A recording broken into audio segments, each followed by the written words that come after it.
Hey guys, Furum here, and today I'm going to be testing the Saleen S7 Twin Turbo at Golden Max in Asphalt 9 Ghost Slipstream multiplayer. Please consider subscribing if you have not already, and be sure to check out my Furum TV channel, Furum Clips channel, and Purple Team Discord. Links to all those will be in the description, and I hope you enjoy the video. So we got to try out the Saleen S7 in one of the more recent multiplayer seasons, and I have to say, this was probably the best possible kind of season to test this car in. Ghost Slipstream in particular, and the reason for this is because this car has the duality of stats that make it very good for Ghost Slipstream but not so great for Classic, and that would be a high top speed and a very low acceleration. I do believe it is the lowest, or one of the lowest accelerations in Class S. It is below 70, which makes it one of the worst in the game, definitely outside of Class D. However, the top speed at around 280 with Nitro is very good. Obviously not kingly, but you know, enough to allow it to beat most S-Class cars if you're getting to a situation where you're pretty much just all going at your top speed, which is what Ghost Slipstream allows you to do a lot of the time.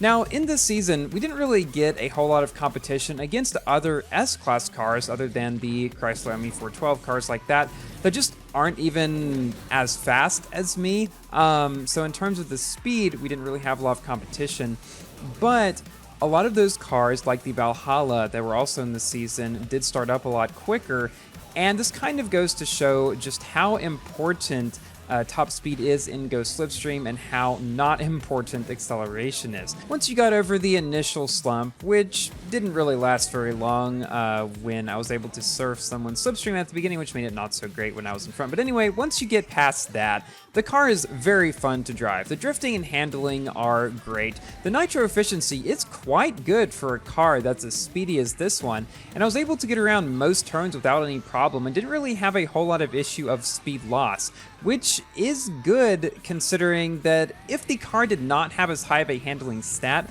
I would definitely be losing more speed around the corners, and then the poor acceleration would probably have come into play more, but as it is, it didn't really, and I enjoyed driving this car to close out the season. I'll also be making videos about the McLaren Solus GT and the Jaguar XJR 15 probably next week. So the reason why I haven't been uploading as much recently is because I'm studying for my 4th actuarial exam, which requires a lot of studying. So that is what I've been doing pretty much all the time. I've not been working for the past couple of months, which is why the videos have been somewhat sparse. But the exam is on September 9th, so in just a few days from now. After that, you can expect videos to increase their rate a little bit, hopefully up to about what I was doing before, 2 or 3 times a week.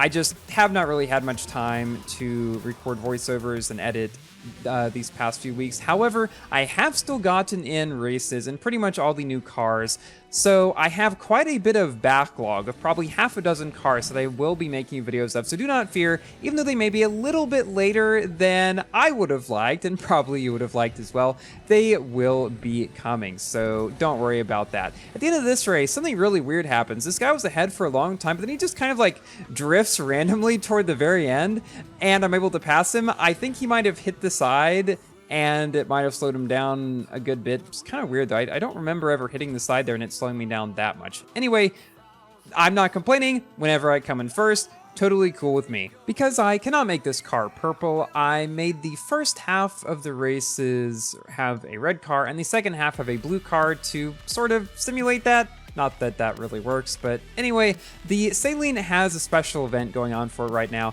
which I'm not going to be able to complete. I've barely even gotten past like the first 2 like sections of it. So yeah, not going to be able to try to get this car.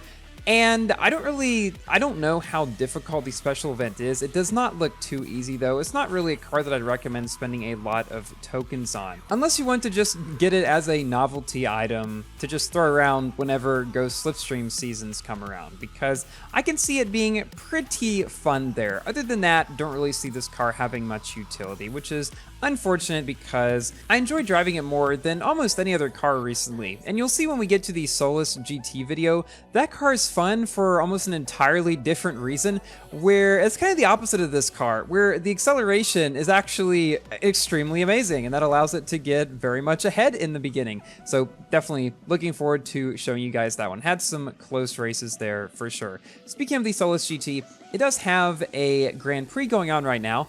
Now, whenever I play Grand Prix nowadays, I try to sandbag and get into a lower tier such that I have a, hopefully, higher chance of being able to win the car.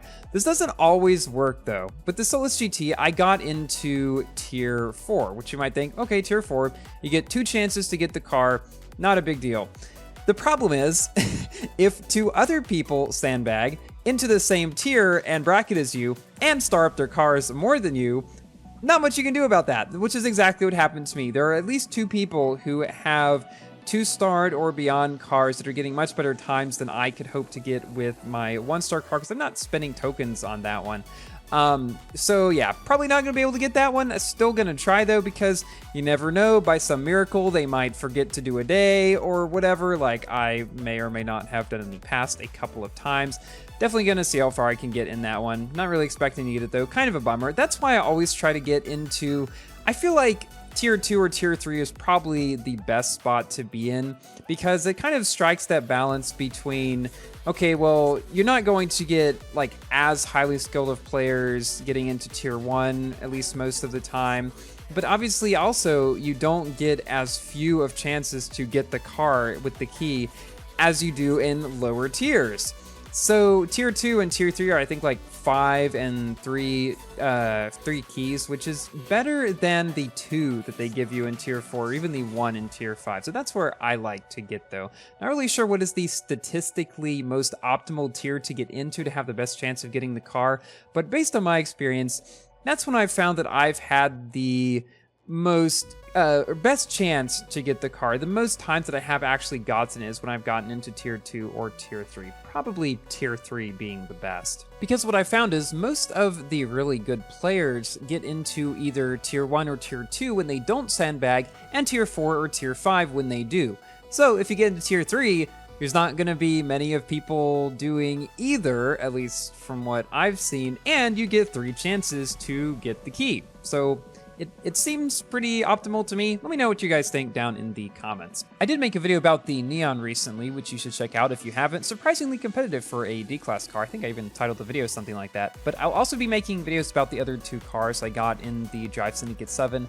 The other Jaguar project thingy that has a long name that I can't remember, and the McLaren 600 LT, which is much shorter, and I actually can remember it. And now it's time for me to give my general review about the somehow crazily physicsy Saleen S7, at least in this race. Most of the time I didn't really have any issues with it, but for some reason in this one, I hit the edge there and I got a ton of 360s, which unfortunately did allow this guy to catch up and pass me, but I feel like I did cannot speak today, did put up a pretty good fight near the end. It's got high top speed, low acceleration, gonna be competitive in Go Slipstream, but not too much anywhere else, I don't think. Thank you all so much for watching. Please like the video if you've enjoyed, and consider subscribing for more Asphalt, Forza, Minecraft, and other games content. And I will see you in my next video. Goodbye!